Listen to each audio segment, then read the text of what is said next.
Hello everybody, this is your friendly reminder, there are spoilers in this video, so that's your final warning. House of the Dragon has done it. It has reached that level, as Game of Thrones once did, where I am constantly surprised, intrigued, and shocked. The ending to this episode, seriously, had me, hands on head, jaw on the floor, just sitting there in disgust, in shock, just in awe. I could not believe it. I was heartbroken. The ending to this episode is tragic beyond... It is tragic. It's broken the rule. You know, you do not kill kids, you do not kill animals in movies and TV. It broke both rules simultaneously when Arrax and little Lucerys got chomped by Vhagar up in the sky. Obviously, this is the first thing I'm talking about because this is the moment in the show that's just, you know, you're setting up that war that's going to come in season 2.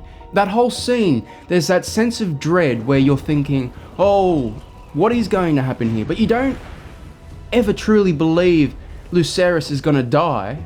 And then when it all seems finally done and happy, hop, dead. Oh, the poor kid. I just wanted to get that out of the way, the ending. We'll come back to it, but we're going to jump back to the start now.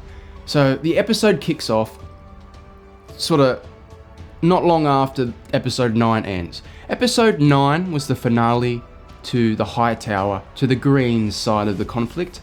Episode 10 is the finale to the Blacks, the Targaryen side of the conflict.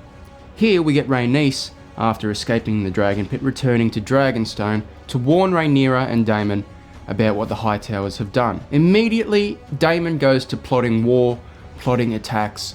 Rhaenyra, in the shock and grief of finding out her father died and finding out everything that's happened in King's Landing, has a miscarriage, which on its own was a truly horrific and hard scene to watch.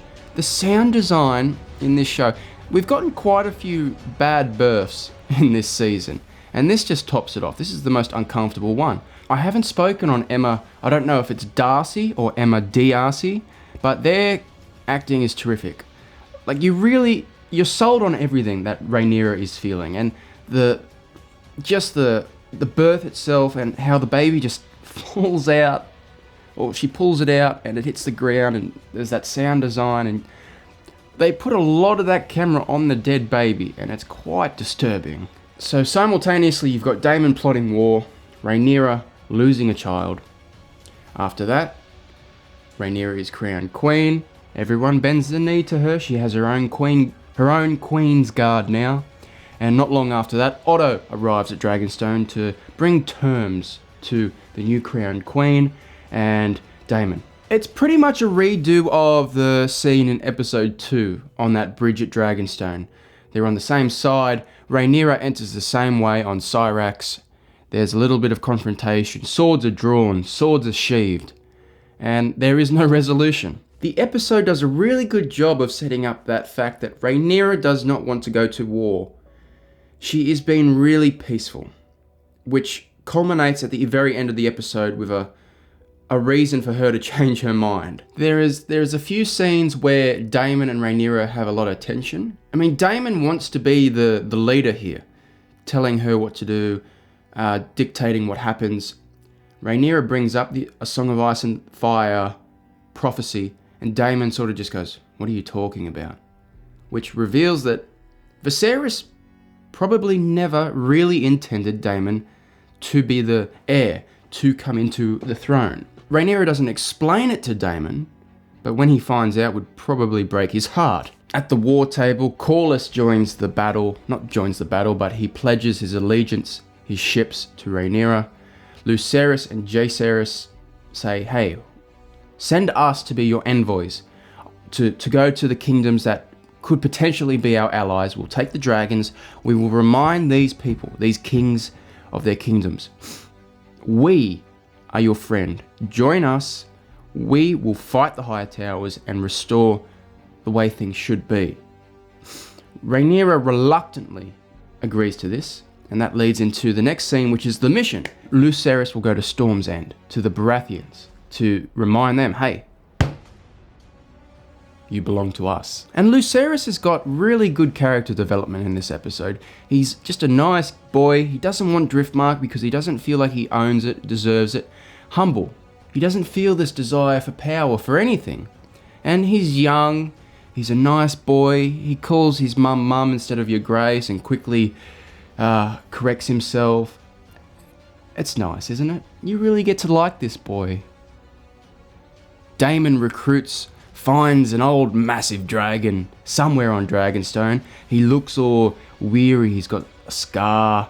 His jaw looks really loose. He looks wild, this dragon, doesn't he? I don't know what dragon this is, but that will tie into the theme of the episode as well, that are the dragons really under our control? The Targaryen control. Can we control these things? It's brought up that dragons, whenever they're used in war, no one wins. They are the nukes of Westeros, you know. Everything gets destroyed in the use of dragons. Lucerys arrives at Storm's End. It looks pretty cool. We haven't seen Storm's End yet, and you know, there's the blowing hurricane coming in. It's not storming just yet. He enters the castle. There's a bit of not a confrontation with the Lord Baratheon, but it's tense. Aemond is already there. You see Vhagar parked outside the castle. Like a big old T-Rex out of Jurassic Park it is, isn't it? That's what it was reminiscent of. But basically, Lord Baratheon, I don't know his name, says Aemond has arrived first with terms, marriage terms and pacts, like proposals from the king and queen. What have you brought me? Nothing, but a reminder that, you know, swore some oaths 20 years ago, blah, blah, blah. And he says, you return home with the message that I will not support Rhaenyra. Aemond confronts Lucerys. He pulls off his eye patch and he's got that sapphire eye, which looks so badass. That is so cool. But he says, I want your eye. You're going to cut out your eye. And here, Aemond acts... In the last couple episodes, Aemond was sort of cool and collected and sort of owned everything he was in. Here he lashes out and the Baratheon just says, no, not in my halls. Get out. Showing that Aemond is really emotional and still to this day holds a grudge for losing his eye, which naturally you would. Just character development to say this guy that presents himself as cool and collected really is not. Lucerys goes to leave. He's on his dragon flying in the storm. It's only a small dragon and Lucerys is only small himself, and it's like a horror movie. This, it's like, you know, you see the cloud, the shadows, Vhagar following, and it truly is scary. Vhagar comes in on Aemond on top, you know, stalking Arrax and Luke, and this scene was really thrilling. Their little dogfight, dragon fight, up in the sky in the storm. So cool to see, you know.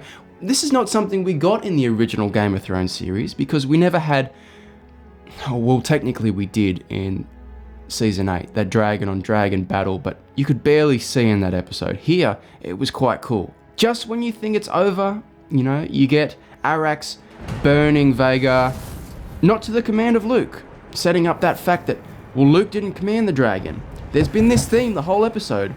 The dragons are wild beasts, okay? He flies off up over the storm, thousands of feet up into the sky. You get that nice view. You think, peace, here we go, good. And then Vhagar, out of nowhere, chomp. Lucerys is killed. Aemond is like, no, shit! And you see it on his face. This is some good acting. He's just like, holy fuck, what have I just done?